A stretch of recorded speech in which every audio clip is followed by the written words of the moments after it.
வேலுநாச்சியார் வாழ்க்கை வரலாற்றினுடைய பாகம் 2. ஆற்காடு நவாபின் தூண்டுதலின் பேரில் கும்பினிப்படை 1772ஆம் ஆண்டு ராமநாதபுரத்தின் மீது படையெடுத்தது. ராமநாதபுரத்தில் அமைச்சராக வீற்றிருந்த முத்தருளுப்பா பிள்ளை மறவர் படைகளை எல்லாம் தன்னுடன் இணைத்துக் கொண்டார்.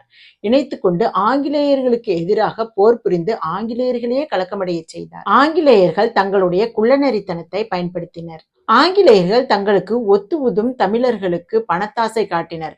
அவர்களும் பணத்திற்கு ஆசைப்பட்டு கோட்டை கொத்தளங்களின் ரகசியங்களை காட்டிக் கொடுத்தனர். கும்பினிப்படை வெற்றி ஆரவாரத்துடன் திரும்பிக் கொண்டிருந்தது. அப்பொழுது அவர்களுடைய பார்வை சிவகங்கை சீமையின் மீது பதிந்தது. சிவகங்கை சீமையினுடைய மன்னர் மார்டின் என்பவர் முத்துவடுகநாதருக்கு ஓலை ஒன்றை அனுப்பினார். அந்த ஓலையில் என்ன எழுதினார் தெரியுமா? ஆற்காடு நவாபிற்கு இதுவரையில் செலுத்தாத வரி பணத்தை சிவகங்கை மன்னர் செலுத்த வேண்டும் என்றும் காளையார் கோயிலை கும்பினிப்படையினருக்கு குத்தகைக்கு விட வேண்டும் என்றும் குறிப்பிடப்பட்டிருந்தது. அதை கண்டு மனம் கொதித்து போன முத்துவடுகநாதர் ஓலை ஒன்றை அனுப்பினார்.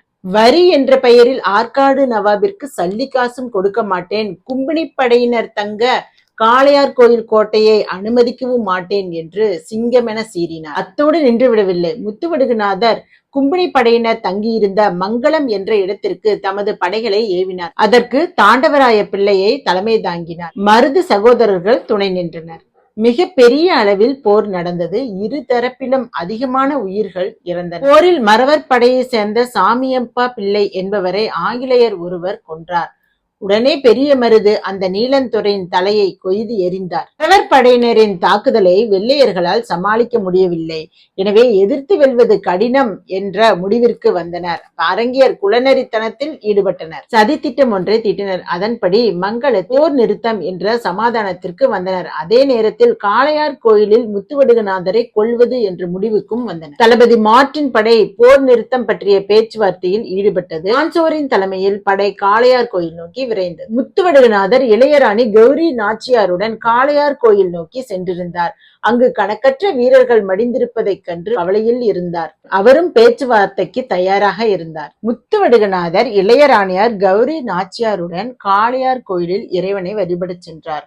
அங்கு வெள்ளையர்கள் கோயிலுக்கு வெளியே சதித்திட்டத்தை தீட்டிக் கொண்டிருந்தனர். இறைவனை தரிசித்து விட்டு முத்துவடுகநாதரும் அவரது இளையராணியாரும் சுற்றுப்பிரகாரத்தை சுற்றி கொண்டிருந்தனர். அப்பொழுது வெளியே வெடி சத்தம் ஒன்று திடீரென்று வெடித்தது.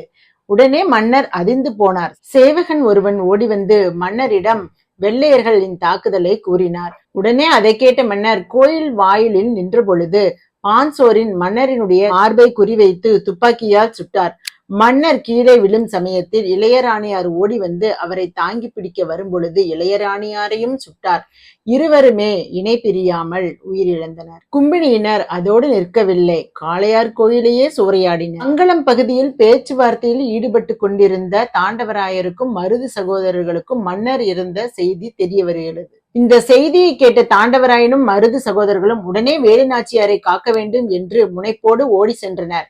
ஓடி வேலுநாச்சியாரிடம் இச்செய்தியை கூற நினைக்கும் பொழுது வேலுநாச்சியார் கொல்லன்கொண்டான் கோட்டையில் ஓய்வெடுத்துக் கொண்டிருந்தார். மருது சகோதரர்கள் தாதிகளின் மூலமாக வேலுநாச்சியாருக்கு இச்செய்தியை கூறச் சென்றனர். தாதிகள் அதை கேட்டு அதிர்ந்தனர். உடனே வேலுநாச்சியார் காளையார் கோயில் நோக்கி செல்ல வேண்டும் என்று மருது சகோதரர்களிடம் கூறினார்.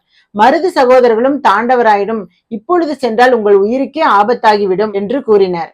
அதனால் வேலுநாச்சியார் எப்படியாவது மன்னருடைய உடலையாவது நான் காண வேண்டும் என்று இப்பொழுதே படையை கிளப்ப வேண்டும் என்று கூறினார். பின்பு காளையார் கோயில் சென்று அங்கு மன்னரின் உடலை பார்த்து கண்ணீர் விட்டு கதறினார். மன்னரை கொன்ற ஆங்கிலேயர்களை நான் பழி தீர்ப்பேன், சிவகங்கை சீமையை மீட்பேன் என்று கூறினார்.